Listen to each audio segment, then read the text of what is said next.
Student start करते हैं revision. आज हम लोग स्टार्ट करेंगे module 4 complex variable differentiation. Module 4 detail में आप लोग बहुत अच्छे से पढ़ चुके हैं क्लास में, ऑफलाइन क्लासेस जब हमारे लेक्चर्स होते थे। आज हम लोग स्टार्ट करेंगे online video. This is based upon the module 4, this is the revision class. और स्टार्ट करते हैं कि आज हमारा टॉपिक क्या होने वाला है। टॉपिक है कॉम्प्लेक्स वेरिएबल डिफरेंशिएशन। ये आप लोगों ने बहुत अच्छे से पढ़ा है। इसमें कोई पॉइंट्स है जो मैं दोबारा से आपको एक बार रिकॉल कराती हूँ। सबसे पहले हमारे पास एक कॉम्प्लेक्स नंबर होता है जिसको हम बोलते हैं z।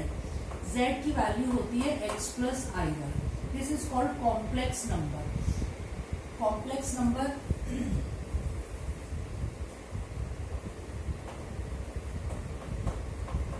इसको हम कॉम्प्लेक्स नंबर बोलते हैं। That is z is equals to x plus I Y. इस कॉम्प्लेक्स नंबर का एक कॉन्जुगेट होता है जिसको हम बोलते हैं z बार। इसकी वैल्यू होती है x माइनस आई वाई। अगर आप इस कॉम्प्लेक्स नंबर का मॉड निकालें तो उसकी वैल्यू होती है under the root X square plus Y square. अगर आप x एंड y को पोलर में लिखें तो x को आप लिख सकते हैं r cos थीटा और y की वैल्यू को आप लिख सकते हैं r sin थीटा। अगर आप यहाँ से r को निकालना चाहें तो r की वैल्यू हो जाती है under the root X square plus Y square और थीटा की वैल्यू हो जाती है tan inverse y upon x।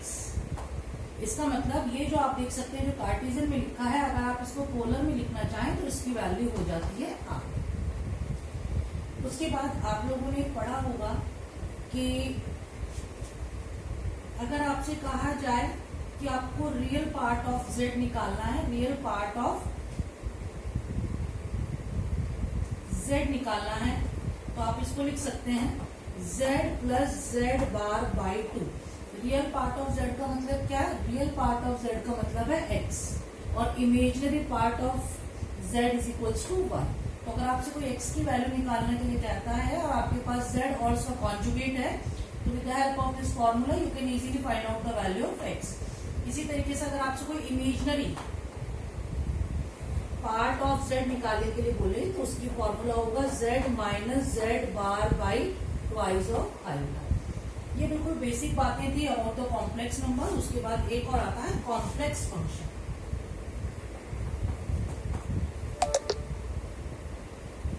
Complex function, complex function को हम लोग w से डिनोट करते हैं और ये फंक्शन होता है z का जिसको हम लिखते हैं u प्लस आई। तो देख लेते हैं जल्दी से। सबसे पहले होता है कॉम्प्लेक्स नंबर। कॉम्प्लेक्स नंबर या कॉम्प्लेक्स वेरिएबल भी बोलते हैं। ये होता है z is equals to X plus I Y. इसका कॉन्जुगेट निकालें तो x minus I Y. Mod of z is equals to under the root X square plus Y square. x की वैल्यू r cos थीटा पोलर में, y की वैल्यू r sin theta होती है पोलर में। आप इसका रिवर्स करना चाहें, अगर आप इन इक्वेशन से r निकालना चाहें तो ये बनेगा under the root X square plus Y square. ये वैल्यू कैसे आती है? इन दोनों इक्वेशंस को स्क्वायर करके ऐड कर दीजिए तो cos theta sine cos square theta sine square theta मिलकर 1 बन जाएगा और यहाँ से r आ जाएगा। अगर आपको इन दोनों इक्वेशन से थीटा की वैल्यू फाइंड आउट करनी है तो थीटा को फाइंड आउट करने के लिए आपको r को एलिमिनेट करना होगा और r को एलिमिनेट करने के लिए आप इन दोनों इक्वेशन को डिवाइड कर दीजिए और जैसे आप इनको डिवाइड करेंगे आपके पास थीटा आ जाएगा। तो ये इनका रिलेशन, आप इनको कभी भी इंटरचेंज कर सकते हैं। आप अपने क्वेश्चन को कभी भी कार्टेशियन से पोलर में और पोलर से कार्टेशियन में कन्वर्ट कर सकते हैं एज पर योर कन्वीनियंस। उसके बाद अगर आपके पास z है और z बार है और अगर आपसे कोई x की वैल्यू निकालने के लिए बोलता है, x क्या, which is the real part of z, तो आप ये फॉर्मूला लगा सकते हैं। अगर आपसे imaginary part of z, imaginary part का मतलब है y की वैल्यू कोई पूछे तो आपके पास ये फॉर्मूला हो जाएगा। कॉम्प्लेक्स फंक्शन, कॉम्प्लेक्स फंक्शन को हम रिप्रेजेंट करते हैं w से। This is the function of complex variable that is fz और इसकी वैल्यू होती है u प्लस आई। ये बिल्कुल बेसिक बात थी हमारी कॉम्प्लेक्स नंबर की। अब अपने मेन टॉपिक पर आते हैं।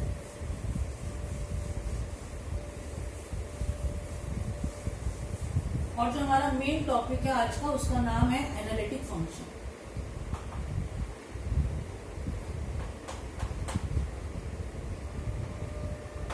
एनालिटिक फंक्शन, आपके पास अगर कोई भी फंक्शन fz गिवन है तो आपको ये चेक करना है कि वो एनालिटिक फंक्शन है या नहीं है। एनालिटिक फंक्शन जब भी हम लोग चेक करते हैं बच्चों,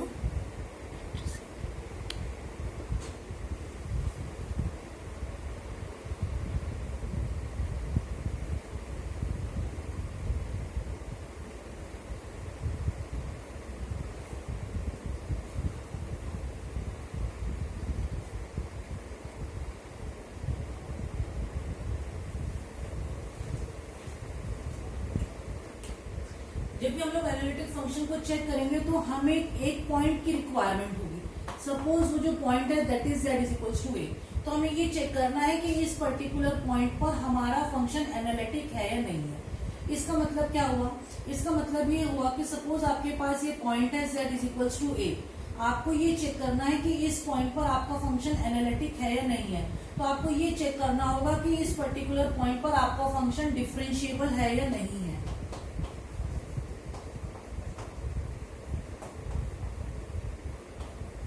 कि इस पर्टिकुलर पॉइंट पर आपका फंक्शन डिफरेंशिएबल है या नहीं है। तो हम लोगों को करना क्या होता है कि जो भी पॉइंट आपको गिवन है ना, उस पॉइंट पर डिफरेंशिएबल चेक करते हैं, उसके नेबरहुड में जितने भी पॉइंट होंगे उन सभी पॉइंट पर फंक्शन डिफरेंशिएबल होना चाहिए। तो इसका मतलब अगर आपको कोई एक पॉइंट गिवन है जिस पर आपको ये चेक करना है कि फंक्शन एनालिटिक है या नहीं है, तो उस पॉइंट पर आपको उसकी डिफरेंशिएबिलिटी चेक करनी है और उस पॉइंट के आसपास उसके नेबरहुड में जितने भी पॉइंट होंगे हर एक पॉइंट पर भी फंक्शन डिफरेंशिएबल होना चाहिए। तो इस पॉइंट पर और इसके नेबरहुड के हर एक पॉइंट पर अगर आपका फंक्शन डिफरेंशिएबल है तो इसका मतलब आपका फंक्शन एनालिटिक है। डिफरेंशिएबिलिटी को चेक करने का क्या तरीका होगा? डिफरेंशिएबिलिटी को चेक करने के लिए आपके पास एक फॉर्मूला है, ये आपने डिफरेंशिएशन का फॉर्मूला लगाया। ये फॉर्मूला होता है limit f z plus delta z minus F Z upon delta z tends to 0। इसका मतलब क्या हुआ? इसका मतलब ये हुआ कि आपके पास एक पॉइंट था z और एक पॉइंट था डेल्टा, एक पॉइंट था z और एक पॉइंट था z प्लस डेल्टा z। ये दो आपके पास अलग अलग पॉइंट हैं और आप इन दोनों के बीच का आप डिफरेंस देख सकते हैं, डेल्टा z है। तो हमें क्या करना है, इस डिफरेंस को टेंड्स टू 0 करना है, यानी कि इस डिफरेंस को कैसे करके भी हमें कम करना है, टेंड्स टू 0 करना है।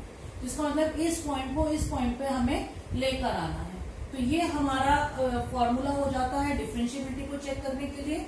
और अगर आपको पर्टिकुलरली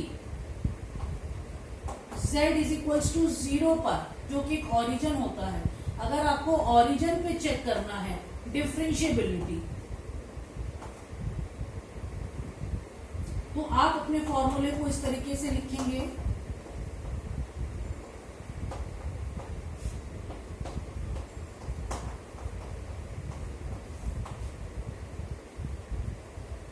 इसका मतलब क्या हुआ? इसका मतलब ये हुआ कि आपके पास दो पॉइंट है, एक आपके पास ओरिजिन है और एक आपके पास z। एक पॉइंट सपोज ये है आपका z इज इक्वल्स टू 0 और एक पॉइंट सपोज आपके पास ये है, कोई भी z की वैल्यू हो सकती है। आपको ये जो है ये दोनों z टेंड्स टू 0 करना है, इस पॉइंट को 0 पर लेकर आना है। इस पॉइंट को 0 पर लाने के लिए आपके पास कई सारे पाथ हो सकते हैं। हो सकता है कि आप यहाँ से सीधा इसको इस तरीके से लेकर आ जाएं, हो सकता है कि आपको इस वाले कर्व से लेकर आ जाएं, हो सकता है कि आप इसको इस वाले कर्व से लेकर आ जाएं। तो आपके पास कई सारे पाथ हो सकते हैं इस पॉइंट को, z पॉइंट को 0 तक अप्रोच कराने के लिए। एक पाथ हो सकता है कि स्ट्रेट लाइन हो जाए, हो सकता है कि दूसरा पाथ आपके पास स्ट्रेट लाइन ना लेकर या पैराबोला ले लें, हो सकता है कि आप अगली बार दूसरा पैराबोला ले लें। तो आपके पास ये भी हो सकता है कि आप कोई और पाथ इस्तेमाल कर लें। तो आपको एक पॉइंट से दूसरे पॉइंट तक जाने के लिए, यानी कि आपको ये z जो आपको दे रखा है, इस z को 0 तक अप्रोच कराने के लिए कई सारे पाथ को यूज कर सकते हैं। डिफरेंशिएबिलिटी ये कहती है कि अगर आप अलग अलग पाथ को यूज करें तब भी आपका डिफरेंशिएबिलिटी का आंसर सेम आना चाहिए। चाहे तो आप ये स्ट्रेट लाइन का पाथ लें, स्ट्रेट लाइन का पाथ लेने का मतलब है कि आपने इक्वेशन ले ली suppose y is equals to x, तो आप ये वाला पाथ लें, या आप ये पैराबोला वाला पाथ लें, या आप दूसरे पैराबोला वाला पाथ लें, या आप कोई और कर्व लें। आप कितने भी इनफाइनाइट नंबर ऑफ पाथ देख सकते हैं, लेकिन किसी भी पाथ को आप सेलेक्ट करें, आपका आंसर यूनिक आना चाहिए, सेम आना चाहिए। अगर आपका आंसर सेम आता है किसी भी पाथ से, अगर आप अपने क्वेश्चन को करें, तो वो डिफरेंशिएबल कहलाता है। तो डिफरेंशिएबिलिटी का मतलब है कि आपको ये वाला फॉर्मूला या ये वाला फॉर्मूला लगाना है और ये जो अप्रोच है z टेंड्स टू 0, ये आप किसी भी पाथ के अलोंग चेक कर सकते हैं। अगर किसी भी पाथ के अलोंग चेक करने पर भी आंसर सेम आए तो आप समझ जाइएगा कि फंक्शन डिफरेंशिएबल है।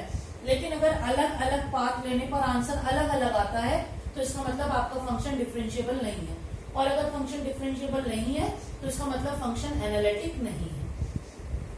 तो ये हमारा डिफरेंशिएबिलिटी आ गया। डिफरेंशिएबिलिटी के बाद हम लोग करते हैं, अब आगे चलते हैं और देखते हैं। अच्छा, ये जो डिफरेंशिएबिलिटी का मैंने आपको फॉर्मूला लिखा है बच्चों, इस फॉर्मूले को कंप्लीट कर लेते हैं। Provided limit exist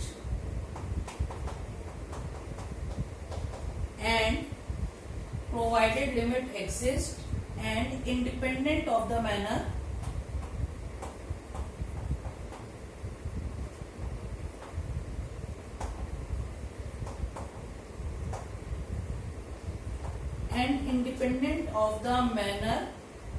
in which z tends to 0। इसका वही मतलब हुआ कि सबसे पहले तो लिमिट एग्जिस्ट करनी चाहिए और साथ ही साथ z टेंड्स टू 0 के लिए आप जो भी मैनर इस्तेमाल कर रहे हैं, जो भी पाथ इस्तेमाल कर रहे हैं, उन सबसे आपके पास सेम आंसर आना चाहिए। तो अगर ये लिमिट एग्जिस्ट करे, ये कंडीशन फुलफिल करे, तभी हम ये कहते हैं कि हमारा फंक्शन डिफरेंशिएबल है। और अगर हमारा फंक्शन डिफरेंशिएबल है तो इसका मतलब हमारा फंक्शन एनालिटिक है।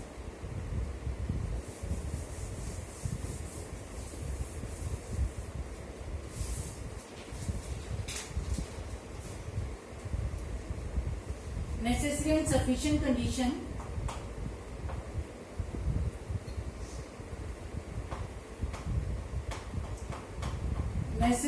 and sufficient condition for a function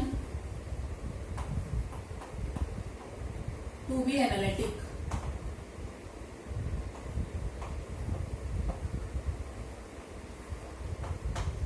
इसका मतलब वो नेसेसरी और सफिशिएंट कंडीशन क्या होगी जिसके लिए आपका फंक्शन एनालिटिक होगा। तो देखिए यहाँ पर दो कंडीशन है। सबसे पहले आपको ये पता ही है कि आपके पास w is equals to u plus i भी होता है। ये वही w है जिसको हम चेक कर रहे हैं कि हमारा फंक्शन एनालिटिक है या नहीं है। आपको पता है कि w को हम लोग fz लिखते हैं और जिसकी वैल्यू होती है u प्लस आई। आपको जो यहाँ से u और v इजीली फाइंड आउट हो जाएगा और फिर आपको निकालने हैं इनके पार्शियल डेरिवेटिव्स। तो सबसे पहले आपको ये चेक करना है कि del u upon del x, del u upon del y, del v upon del x और del v upon del y, ये चारों के चारों डेरिवेटिव हैं, these derivative should be continuous.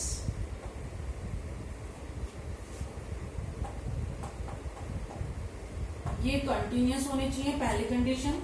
और दूसरी कंडीशन है कि सीआर इक्वेशन को हम लोग क्या बोलते हैं, Cauchy Riemann equation.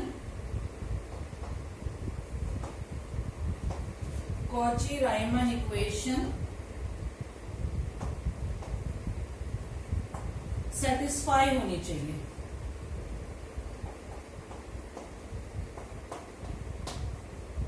Cauchy Riemann equation क्या कहती है, del u upon del y should be equals to del v upon del x and del u upon, इसको हम ऐसा कर लेते हैं, इसको आप लिखिए del u upon del x is equals to del v upon del y and del u upon del y is equals to minus del v upon del x। ये जो दो इक्वेशंस है बच्चों, इनको हम लोग बोलते हैं CR equations, Cauchy's Riemann equation. तो अगर आपके पास कोई भी फंक्शन और आपको ये चेक करना है कि वो एनालिटिक है या नहीं है, तो सबसे पहले तो आपको ये चेक करना है कि सारे के सारे पार्शियल डेरिवेटिव्स कॉन्टिन्यूअस होने चाहिए और आपके सीआर इक्वेशन को सेटिस्फाई करना चाहिए और function must be differentiable. Function differentiable होना चाहिए, नॉट एट दैट पॉइंट, सिर्फ उसी पॉइंट पर नहीं, उसके नेबरहुड के हर एक पॉइंट पर डिफरेंशिएबल होना चाहिए। ये 3 पॉइंट्स आपको जो चेक करने हैं। ये हमारी कॉची रायमन इक्वेशन है।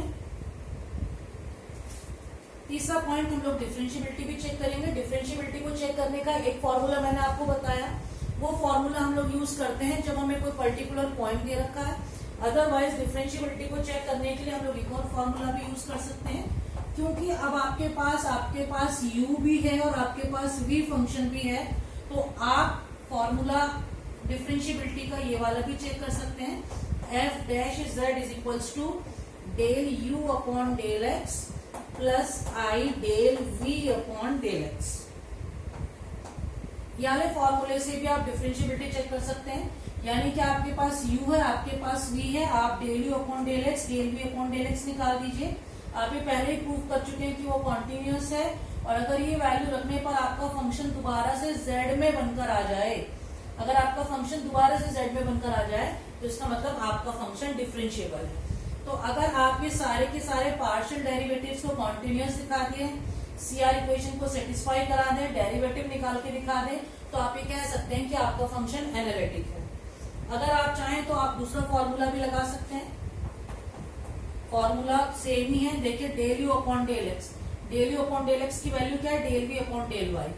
तो आप चाहें तो derivative with respect to Y इनको भी यूज कर सकते हैं। और देखिए del V upon del X, del V upon del X की वैल्यू है minus del U upon del Y. तो आप इन दोनों में से कोई भी फॉर्मूला यूज कर सकते हैं। फिर से बताती हूँ, एनालिटिक आपको प्रूव करना है। एनालिटिक प्रूव करने के लिए आपको ये 3 पॉइंट चेक करने हैं। सबसे पहले आपको एक W दे रखा होगा, W का मतलब होता है function of F Z. Function of F Z की जो भी वैल्यू होगी वहां से आपको U और V इन दोनों को आइडेंटिफाई करना है। इसके बाद आपको ये 4 पार्शियल डेरिवेटिव्स निकालने हैं और इनको कॉन्टिन्यूअस प्रूव करना है। उसके बाद आपको सीआर इक्वेशन को सेटिस्फाई कराना है। सीआर इक्वेशन ये 2 इक्वेशंस हैं, अगर ये दोनों सेटिस्फाई हो जाते हैं तो इसका मतलब सीआर इक्वेशन सेटिस्फाई हो गई। उसके बाद आपको डिफरेंशिएबिलिटी चेक करनी है। डिफरेंशिएबिलिटी क्या आप देख सकते हैं, एक फॉर्मूला मैंने अभी बताया था प्रीवियस पॉइंट्स में, वो फॉर्मूला हम तब लगाते हैं जब हमें कोई गिवन पॉइंट होता है। यहाँ पर आप ये वाले फॉर्मूले भी यूज कर सकते हैं।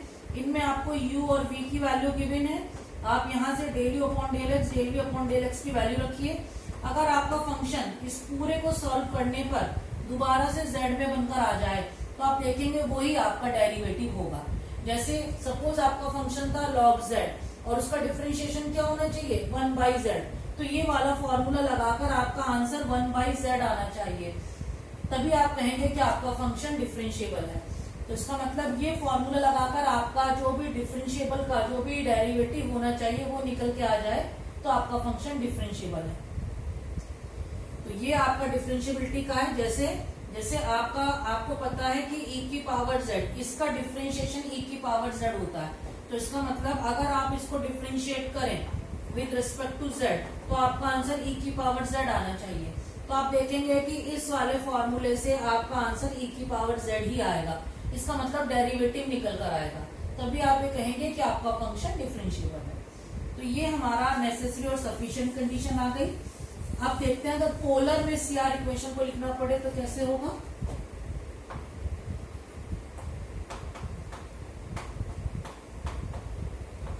पोलर में देखिए क्या होता है, पोलर में आप लिखेंगे del U upon del R is equals to 1 upon R, del V upon del theta, del U upon del theta is equals to minus R del V upon del are.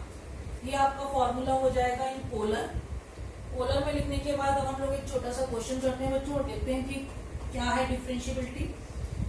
पहले छोटा सा मैंने question लिया है, show e की power x cos y plus I sin y is harmonic, is holomorphic and find its derivative।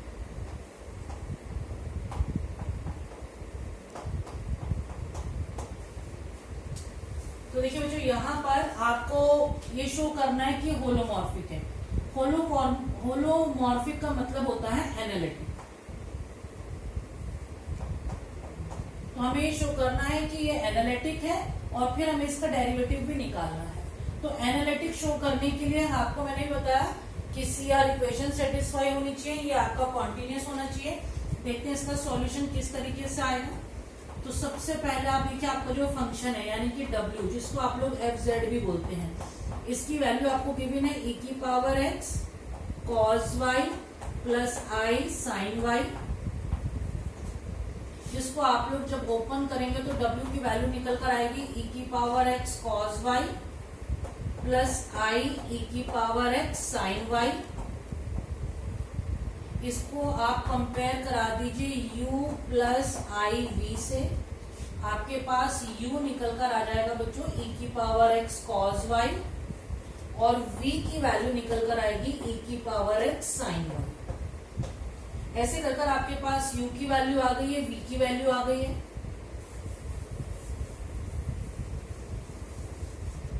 अब आप CR equation को सेटिस्फाई कराएंगे, इसके लिए आप फाइंड करेंगे del u upon del x, del u upon del y, del v upon del x और del v upon del y। देखते हैं del u upon del x क्या आ रहा है बच्चों। तो del u upon del x की वैल्यू देखिए क्या आएगी e की पावर x cos y, इस पूरे का differentiation with respect to x e की पावर x cos y। उसके बाद आप निकाल लेते हैं del u upon del y, del u upon del y, इसको y के रिस्पेक्ट में करेंगे तो बन जाएगा माइनस e की पावर x sin y। उसके बाद आप निकालेंगे del v upon del x, v को विद रिस्पेक्ट टू x तो आ जाएगा e की पावर x sin y और फिर आपको निकालना है del v upon del y, v को y की रिस्पेक्ट में, ये आ जाएगा e की पावर x cos y। ऐसे कर कर बच्चों आपको ये चार डेरिवेटिव्स निकालने हैं, del u upon del x, del u upon del y, del v upon del x और del v upon del y। चारों के चारों डेरिवेटिव्स आने के बाद आप देख सकते हैं कि del u upon del x की value del v upon del y के इक्वल आ गई है। तो आप लिखेंगे here del u upon del x is equals to आ गया है del v upon del y and del u upon del y is equals to आ गया है minus of del v upon del x। तो ये चारों डेरिवेटिव इक्वल आ गए यहाँ पे, तो आप लिखेंगे हेंस C